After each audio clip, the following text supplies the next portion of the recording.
कुरुक्षेत्र की पावन धरती पर युद्ध कभी भी शुरू हो सकता है।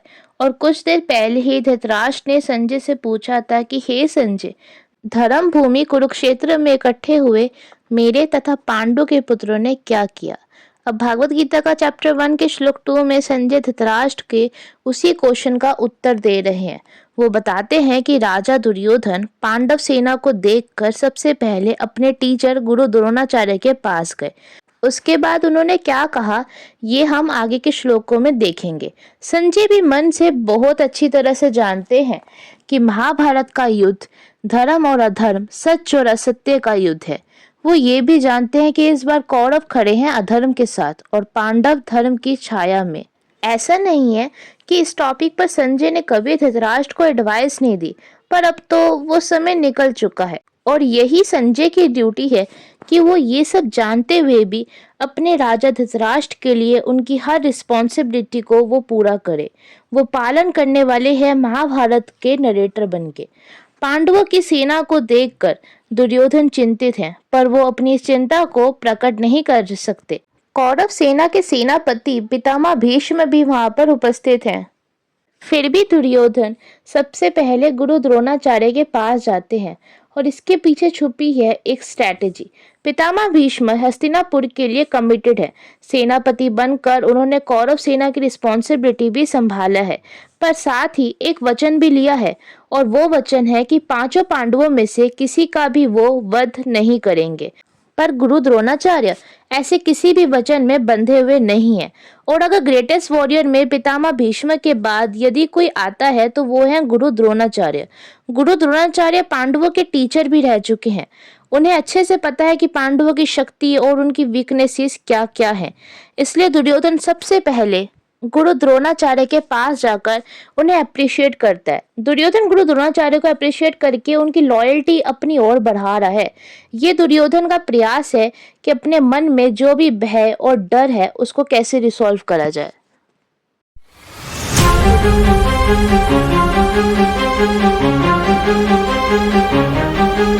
अब देखते हैं कि चैप्टर 1 के श्लोक नंबर 2 को हम लोग अपनी पर्सनल लाइफ में कैसे यूज कर सकते हैं। कौरव की सेना तो स्ट्रांग है, उसमें बहुत से ग्रेट वॉरियर्स हैं, पितामह भीष्म है, गुरु द्रोण है, पर फिर भी दुर्योधन चिंतित क्यों है?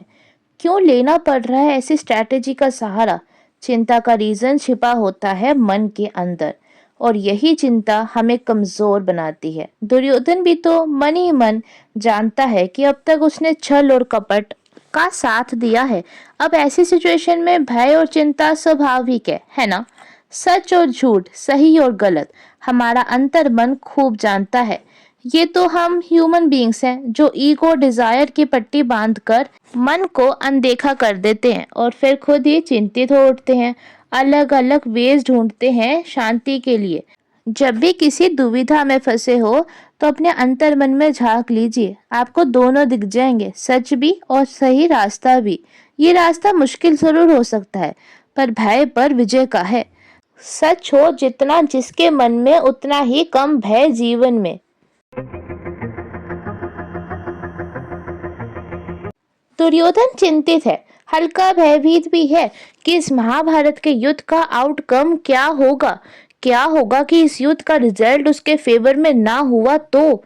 गुरु द्रोण के पास सबसे पहले जाने के पीछे दुर्योधन का एक रीजन स्ट्रैटेजी तो है ही, पर इस चीज को भी हम नहीं छोड़ सकते कि इस मोमेंट पर दुर्योधन जानता है कि उसे अपनी आर्मी के सपोर्ट और बड़ों के कॉर्पोरेशन की अत्यंत आवश्यकता है।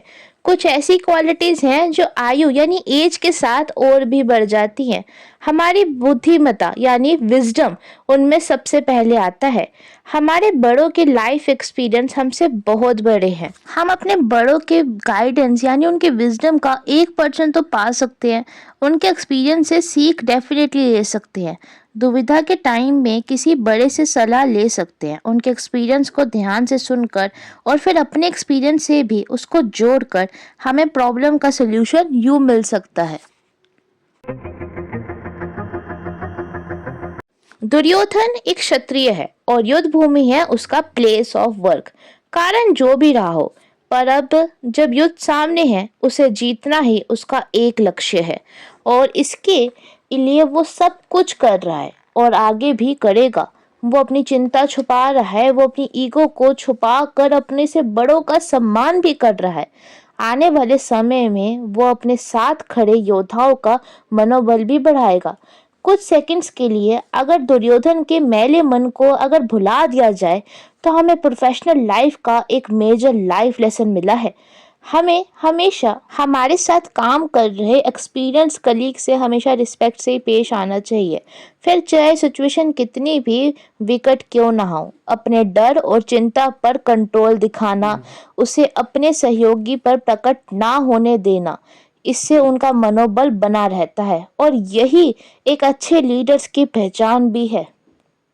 नेक्स्ट वीडियो में हम लोग करेंगे भागवत गीता का चैप्टर 1 का श्लोक नंबर 3 और ये भी देखेंगे कि हम उस श्लोक को अपनी लाइफ में कैसे यूज कर सकते हैं। तब तक के लिए राधे राधे और जय माता दी। मिलते हैं नेक्स्ट वीडियो में। सब्सक्राइब जरूर कर देना।